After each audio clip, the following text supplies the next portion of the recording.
پل سوخته د دنیا پای د اوکلن تدریجي مرګ کیسه.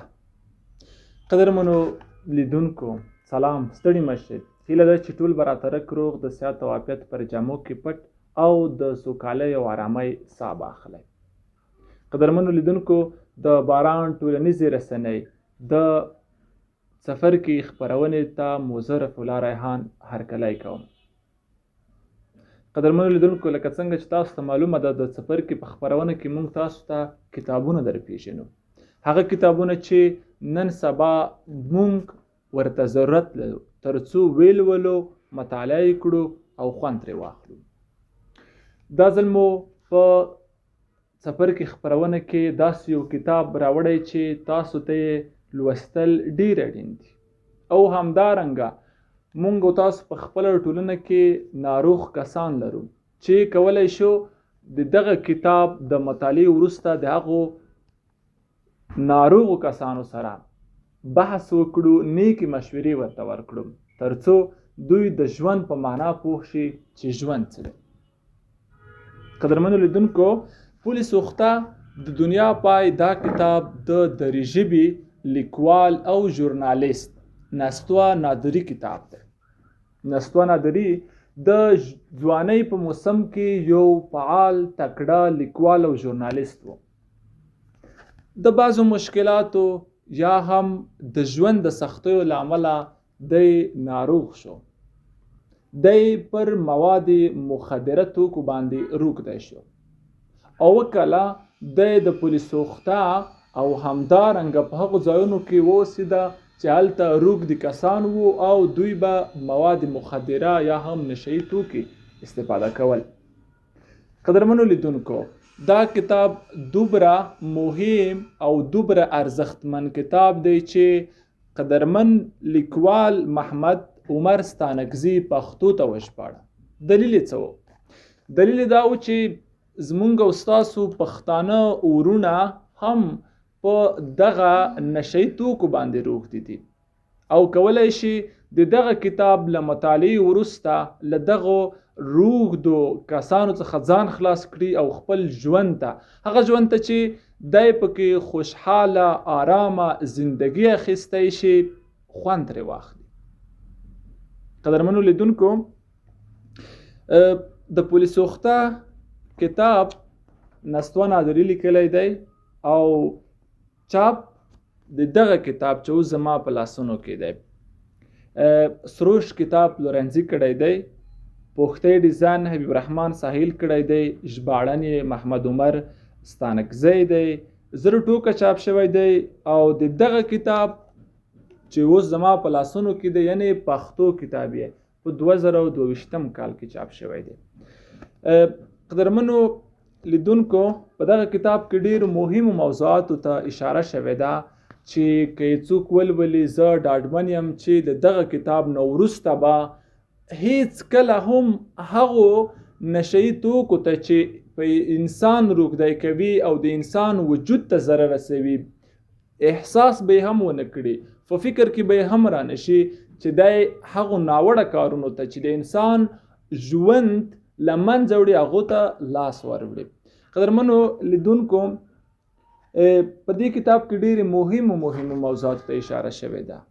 مثلا یو ځوان ولې پر نشهیي توکو باندې روږدی کیږي، دلیل یې په څه کې دی او هغلته چې کله یو انسان په نشهیي توکو باندې روږدی شي دی د کومو مشکلاتو سره مخ کیږي او کله چې یو څوک هوډ او تصمیم ولري چې له دغو نشهیي توکو څخه ځان خلاص کړي څه باید وکړي.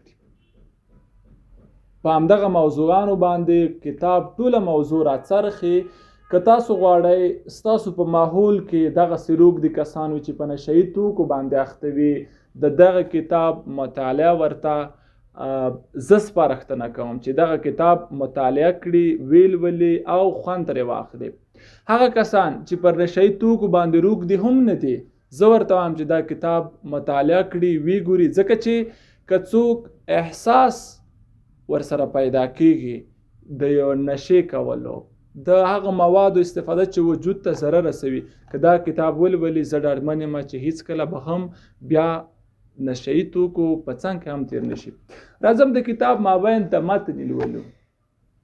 کتاب خلاصو چې د کتاب یو سفر اړه و چې په هغې صفحه کې څه لیکل شوي څه دي پکې یو عنوان یې ټاکو موږ له ځان سره. 83 صفحه کې د دې کتاب راغلي د ویجاړونکي ټولګي د ډلبندۍ په اساس د زیان رسونکو ښکېل ټولی، یعنی هغه ډلګۍ یا هغه ډله چې د نشهیي توکو کاروبار کوي، قاچاق کوي، هغه کسان چې په نشهیي توکو باندې روغ دي هغې ته مواد رسوي. هغه څوک دي؟ په دې کتاب کې ډېر ښه پېژندلي. نستوه نادري هغه څوک دی چې 9 کاله د پولیسو اخته تر پله لاندې ژوند کړی دی، نشې کړي دي، خو وروسته یې دا تصمیم ونیو چې زه به له دغه ناروغۍ څخه نجات پیدا کړم او یو خوشحاله او خوشبخته زندگی ولرم، چې خوشبختانه په دغه خپل هدف کې کامیاب شوی هم دی او اوس مهال پر صحت عامه کې دنده لري.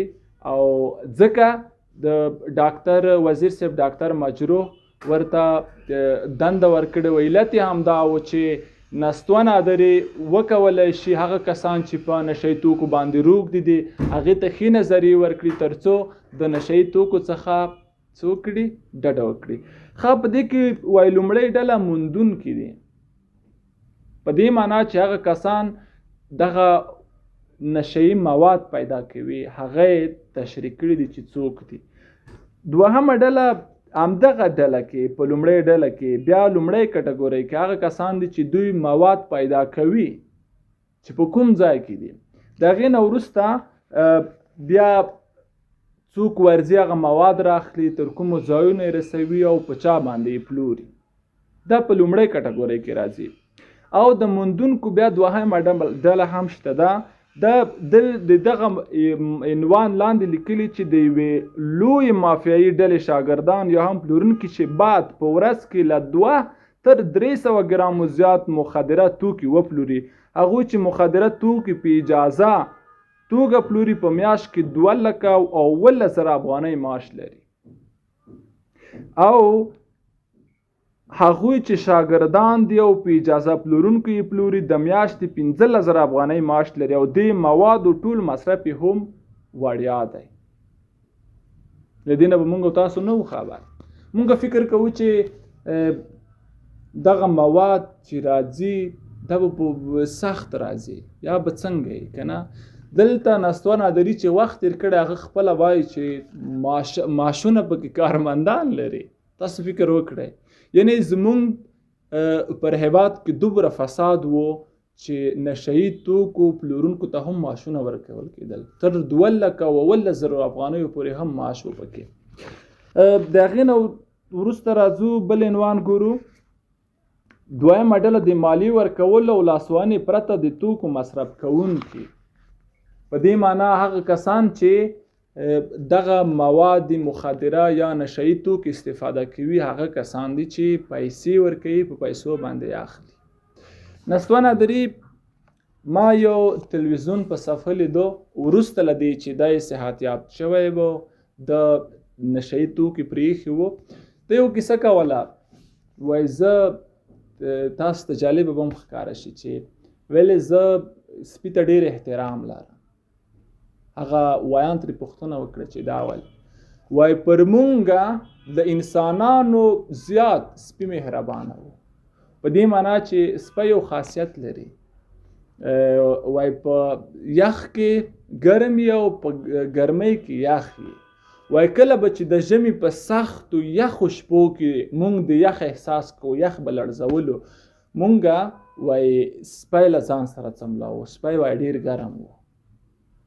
تاسو ما یو بل راپور کې هم لوستی و چې پولیس اخته کې سپي په دغه ناروغۍ باندې اخته شوي، یعنې روږدي شوي دي په نشهیي توکو باندې.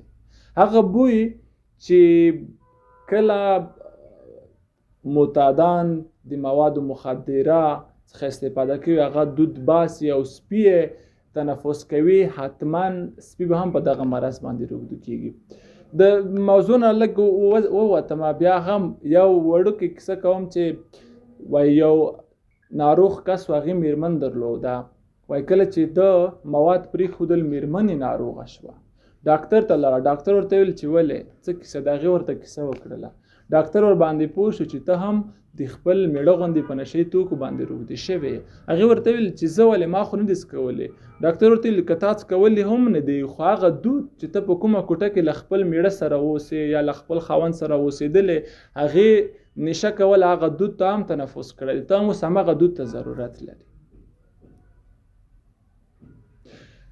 قدرمنو لیدونکو که غواړئ چې له نشهیي توکو څخه نفرت مو لا زیات شي او یا هم هغه کسان چې په نشهیي توکو باندې روږدي دي ستاسو دوستان دي تاسو ورسره اړیکه لرئ ستاسو خپلوان دي ستاسو د قوم دي کولی شئ دغه کتاب تاسو هم ولولئ هغوی ته هم سپارښتنه وکړئ تر څو ولولي له دغه ناوړه عمل او له دغه بیکاره ناروغیو چې د انسان ژوند ختموي له دغه څخه نجات پیدا کړي او هغه ژوند وکړي چې هم پکې خپل آرام دی هم د خپلې کورنۍ غړي پکې آرام دي او هم پکې خوند لذت او کیف شته دی قدرمنو لیدونکو دا وه د دې اونۍ د څپرکي خپرونه چې زما رفیع الله ریحان په کوربتوب تاسو ته وړاندې شوه تر بلې خپرونې چې بیا هم ستاسو حضور ته راګرځو په لویو بخښونکي خدای مو سپارو ښه وخت ښې چارې د خدای په امان